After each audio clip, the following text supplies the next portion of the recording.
Hello and welcome to my Yu-Gi-Oh channel. Today we're looking at some new cards which are supporting the toon archetype. These are coming out for a brand new pack, and they're also supporting some of the other cards which were the archetypes for Witchcrafter and the Unchained. These come from Revolution Booster. As a reminder, there are 2 other unrevealed new cards for this theme, so we're going to be having probably 2 very powerful cards that are yet to be revealed, and there are also going to be 6 overframe cards. These are the ones that kind of spill over the frame, so that's why they're called that, and all 6 overframes are going to be older cards which are going to be reprinted, so you'll probably have something like Blue Eyes Toon Dragon, Dark Magician Girl, Dark Magician, Red Eyes Black Dragon, Toon versions, probably along those lines. First card is Funny Dark Rabbit. It's a level 4 Dark Attribute Beast type effect monster with 1100 attack and 1500 defense. First effect is after this card is normal or special summoned. During your main phase this turn, you can normal summon one monster that mentions Toon World in addition to your normal summoner set. You can only gain this effect once per turn. 2. This card is treated as a toon monster while Toon World is on the field. And 3. Once per turn, you can add to your hand or place face up on your field one toon field or continuous spell from your deck. Now, the Dark Rabbit was actually a card used by Pegasus within the duel against Yugi. It has the exact same stat lineup, level 4 Dark Beast,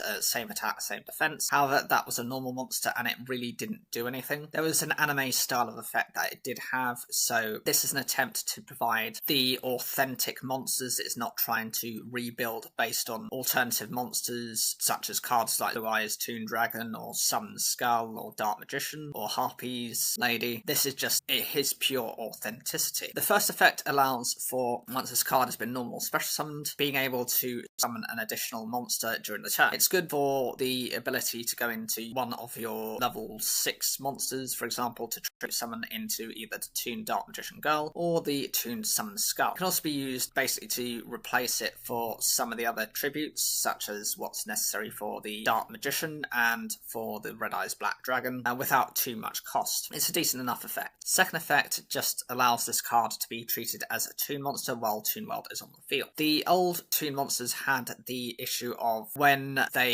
Toon World was destroyed, they would then be destroyed as a result. This doesn't necessarily have that kind of concern to it, and only really retains the toon style of naming at the point it's already present on the field and Toon World already has to be on your field as well. It provides that as a type of advantage. A third ability allows you to add to your hand either or place face up on the field a toon field or continuous spell. Now, the toon field spell, there's several of them. You've got the original Toon World. Basically, you have to pay 1,000 life points to activate. It doesn't do anything else. It's the old version that's unnecessary. It's just not advisable to run anymore. You have Toon Kingdom, which allows you to protect your toon monsters from being destroyed by battle or card effects by banishing a card face down. That's preferable, and we also are receiving a Toon World field spell in this as a third version of Toon World. In terms of continuous spell cards, I'm not necessarily understanding why this is just generic, but you are able to just search for any continuous spell card, so I can see this being run in multiple types of decks because it doesn't actually require you to have a toon card on the field for you to activate that third ability. So it just can be run in anything you want. Think of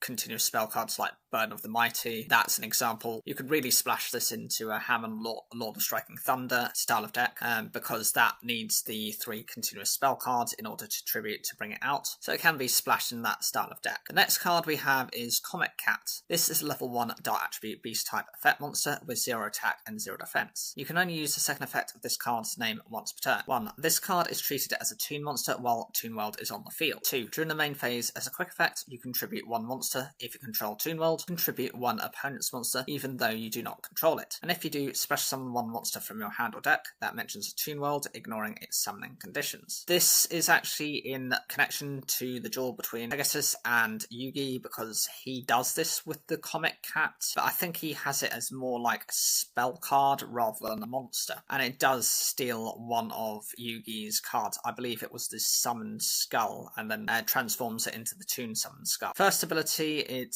just treats itself as a toon monster while Toon World is on the field. That's just to provide it with that toon style of advantage that's necessary within the deck. Second ability, as I just referred to, was the anime based effect. You get the bonus, of course, of being able to tribute over one of your opponent's monsters provided you have Toon World already on your field. This lets you then go into any of your toon-based monsters. So this could be the Toon Red Eyes Black Dragon, so you're able to actually special summon other toons onto the field and spam the board. Go into the Toon Dark Magician, the Toon Barrel Dragon, anything you're really emphasizing on at that point to kind of get over your opponent's cards. It's also worth noting that since you're able to just tribute one of your opponent's monsters, so if they've got a very high difficult to defeat style of boss monster, that's also an option that you can go for. This third card is the Evil Box. It's a level 6 Dark Attribute Fiend effect monster with 2300 attack and 2000 defense. You can only use the first effect of this card's name once per turn. 1, if you control Toon World, you can special summon this card from your hand, then you can add to your hand or set one Toon Trap from your deck. 2, this card is treated as a Toon monster while Toon World is on the field. And 3, once per turn as a quick effect, you can target one card in either graveyard, place it on the bottom of the deck. This is the effect version of Bakiri Box. Same stat line, same attack defense, attributes, typing, whatever you call it, you know. The first ability, so long as you've got Toon World on your field, you just straight away can special summon this card. You don't actually have to tribute to bring it out, so that's fine. And then you can choose to either add to your hand or set a Toon Trap from your deck. There's a couple of different ones, so you actually got the Counter Trap, which is good because that can negate anything so long as you've got the Toon World face up and a Toon monster. There's also another one that allows you to take control of one of your opponent's monsters. I believe it's Toon Briefcase, and that monster is then treated as a toon, so it gets all the benefits of being a toon. Being able to attack directly, for example, is one of those benefits. Second ability is the same as the others. It just treats itself as a toon monster while Toon World is on the field, and in that case, you know, you're just applying the toons to this monster. It's not really that big of a deal. Third ability lets you to take a card in either graveyard and place it on the bottom of the deck. It's often more difficult for your opponent if they're trying to set a specific strategy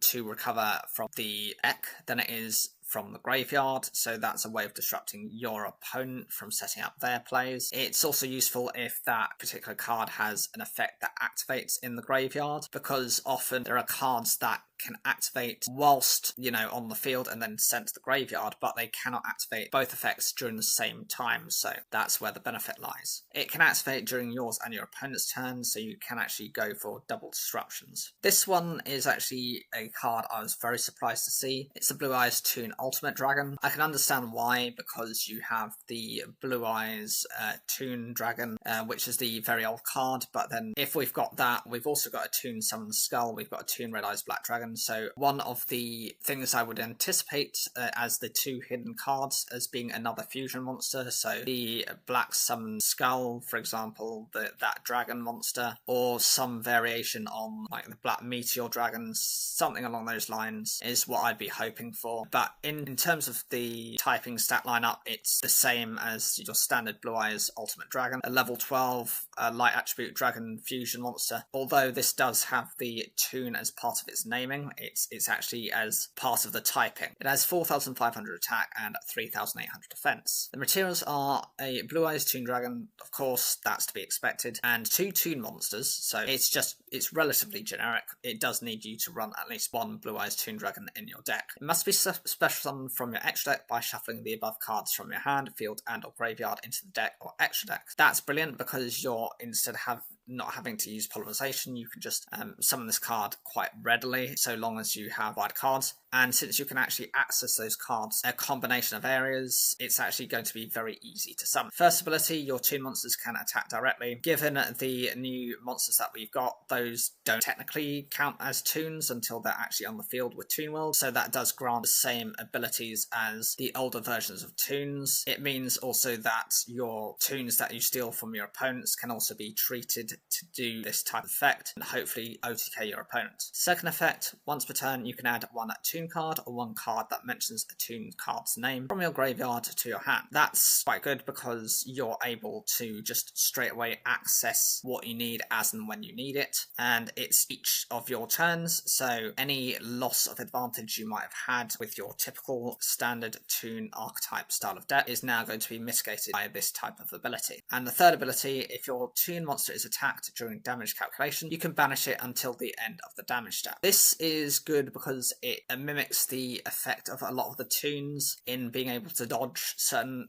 cards and effects. I'd also think of it this way: often it's the case if your toon world / toon king never gets destroyed, it becomes very easy for your opponent to then run over all of your toon monsters. If you have this on the field alongside your toon kingdom, even if your opponent gets rid of the Toon Kingdom, they're also going to have to get rid of this card first before they think of battling into any of your other monsters. And since this is Toon in and of itself, it can use its own ability to banish itself until the end of the damage step. The only concern I would have on this is it would almost need you to have other cards as protection, so that your opponent just says, okay, you've banished your monsters, you've now got an empty board, I'll just go for game by directly attack. That's where the weakness of this card is. I also think that this effect also already exists within Interdimensional Matter Transporter. There's a continuous trap card of the same style of name, which does the same type of thing, but better, and it's already in the game and it's generic, so this third ability might be a bit mute. The final card we have here is called Toon World, the Perfect World. It's a field spell card. You can only use the second effect of this card's name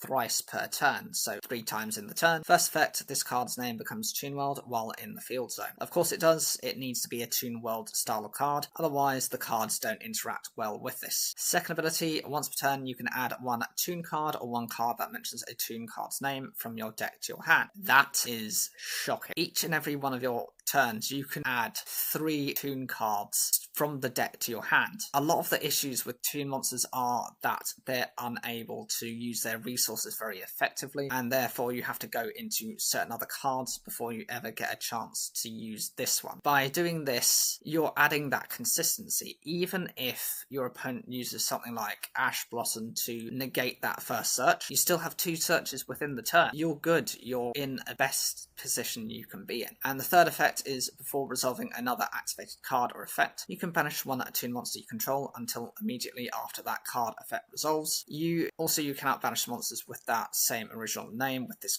effect of this card's name for the rest of this turn. I don't understand the point of this type of effect unless it's really to try and dodge one of your opponent's style of cards, because they're not only just going to go for pure destruction based cards, they may go through non-targeting removal type of effects. So this is one way of protecting your monsters if it's not for your classic destruction based effects. It says here that this card's name comes from Pegasus calling Toon World a perfect world where death does not exist in the Japanese versions of the series. This relates to the trauma of Cynthia dying, so that was his wife. She ended up with an illness and suddenly died as a result. It also mentions here, just to give you an example, of the reprints related to the deck. So in here we've got the Blue Eyes Toon Dragon, Toon Blastmaster Soldier, Toon Dark Magician, Red Eyes Toon Dragon, Toon Summoned Skull, Toon Dark Magician Girl, Toon Cyber Dragon, Toon Gemini Elf, Toon Mermaid, Toon Harpy Lady, Toon Mars Sorcerer, Toon Table of Contents, Toon Bookmark, Toon Briefcase, and Toon Tarot. Now, a number of these cards are very old, very ancient, and that's why they're kind of being reprinted, and I can understand reasons for that. Currently, we have confirmed as well that it's going to be the Blue Eyes Toon Dragon that is going to receive one of the overframes. So from this, we'll have 5 other options, but we're kind of waiting to see as and what that is. I'd love to know what you guys think of these cards. Personally, for me, I think actually they're quite decent. It's paying homage to the original cards that Pegasus is using, and it's not requiring anything that is outside of, basically anything he'd kind of use. It was nice to see a bit of a change in terms of adding the Blue Eyes Toon Ultimate Dragon, but again, if we're going to be getting this, I would hope that one of the other cards we get is like the Black Meteor Dragon or something along those lines, just so cards that already exist within the game, even a Toon Paladin of Dark Magic, something along those lines. I'd love to see your comments in the comment section down below. Make sure to like the video, it really helps support the channel, and I'll see you in the next video.